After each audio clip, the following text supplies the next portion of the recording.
नमस्कार, मैं मनदीप सिंह शासन आप सबका स्वागत करता हूं मेरे YouTube channel Pratyush FM services में। आप सबका धन्यवाद जिस तरीके का आप हमको सपोर्ट कर रहे हैं।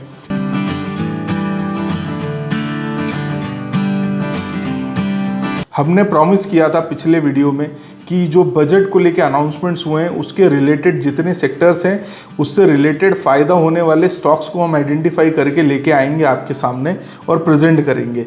ये वीडियो हम 3 सेक्शंस में डिवाइड करेंगे। पहला सेक्शन है कि कौन से सेक्टर्स जो हैं उनको फ़ायदा होने वाला है बजट के अनाउंसमेंट से। सेकंड जो है जो हमने स्टॉक्स आइडेंटिफाई किए हैं उसके पैरामीटर डिस्कस करेंगे कि क्यों हमने ये स्टॉक्स आइडेंटिफाई किए हैं।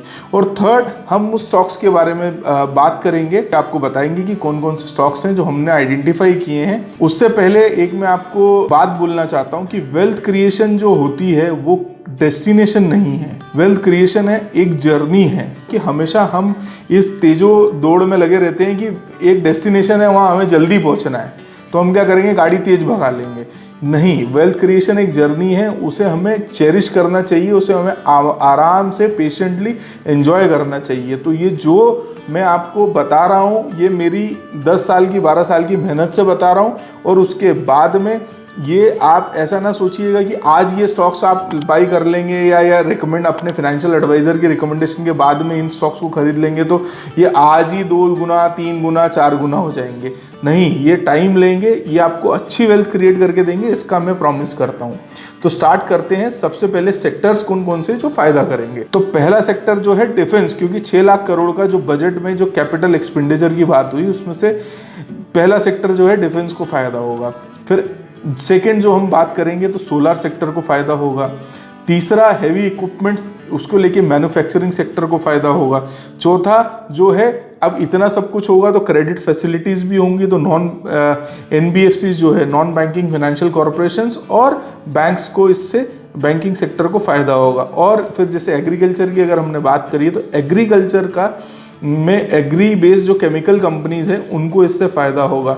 और जैसे सर्वाइकल कैंसर का जो एक घोषणा हुआ है तो उसमें फिर टेस्ट एंड ट्रायल्स चलेंगे डिफरेंट फार्मा कंपनी से, तो उससे रिलेटेबल फ़ायदा होगा फार्मा कंपनीज को।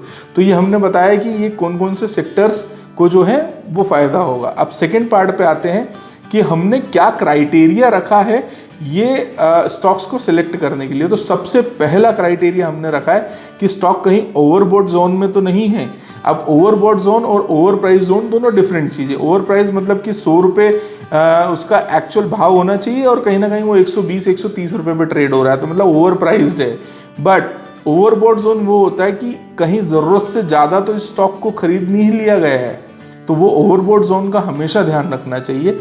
सेकेंड हमने जो ध्यान रखा है इस स्टॉक को आइडेंटिफाई करने के लिए कि इसका पी रेशियो कहीं ज़्यादा तो नहीं है। तो थर्ड पॉइंट है कि हमने कंपनी की ग्रोथ पैरामीटर्स को देखा है, रेवेन्यू को देखा है, उसके प्रॉफिट्स को देखा है, नेट इंटरेस्ट मार्जिन्स को देखा है और उसके पीयर के कंपटीशन के वर्सेस उसका परफॉर्मेंस को हमने देखा है। फोर्थ पॉइंट जो हमने रखा है कि ये जो स्टॉक है जिसका हम डिस्कस करेंगे तो उसको कितने % जो एनालिस्ट है वो उसको रिकमेंड करते हैं कि इसको आपको बाई करना चाहिए।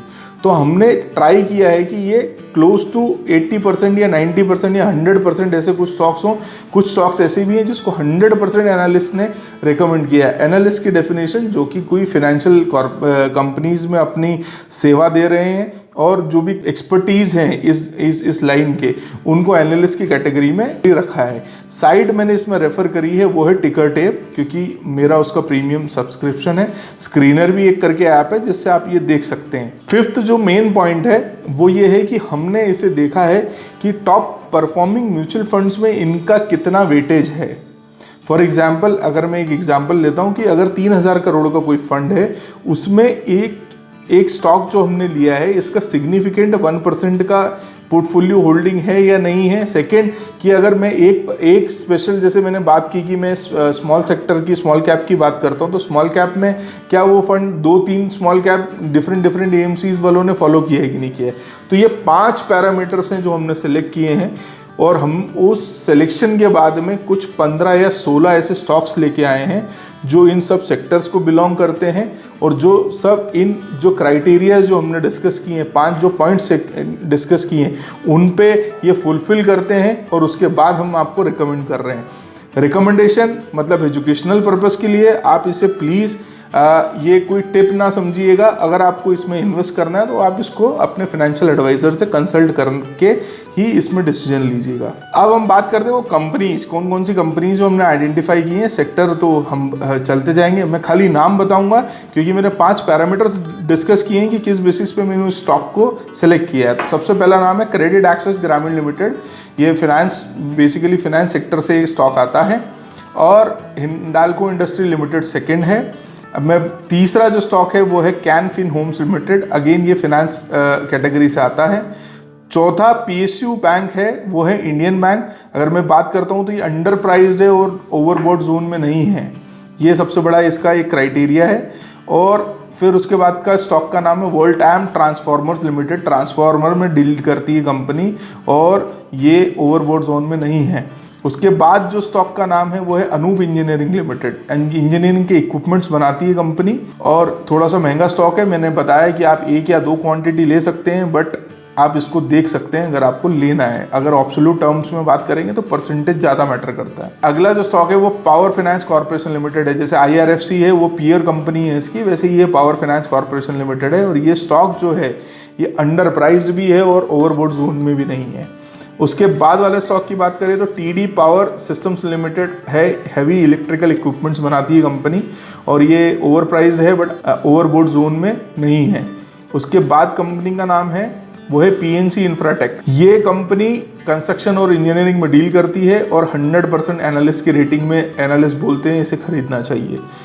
उसके बाद के स्टॉक की बात करते हैं तो है AIA इंजीनियरिंग लिमिटेड। 79% रिकमेंडेशन है इसको बाई करने की और ये इंडस्ट्रियल मशीनरी में डील करती है, ओवरबॉट जोन में नहीं है। बेसिक क्राइटेरिया हमने रखा है कि ओवरबॉट जोन में नहीं होना चाहिए। उसके बाद अगले स्टॉक की बात करते हैं वो है UPL लिमिटेड।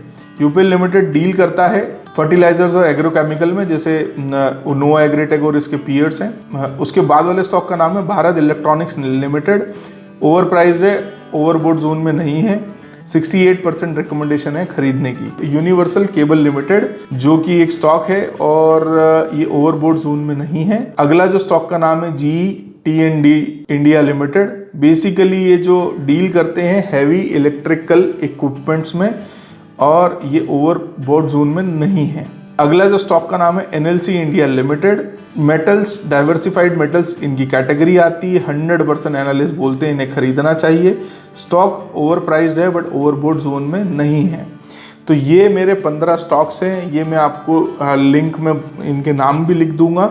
कुछ क्वेरीज हैं इनको लेके तो आप मुझे कमेंट करके बता सकते हैं। बट हाँ, अगर आपका वेल्थ क्रिएशन जर्नी बहुत अच्छी रखनी है और आप इंफ्रा, पावर, मैन्युफैक्चरिंग और एग्री में बेट लेना चाहते हैं, थीम बेस्ड स्टॉक सिलेक्शन करना चाहते हैं, तो ये आप स्टॉक सिलेक्शन करने से पहले का इन पे ध्यान जरूर दे सकते हैं।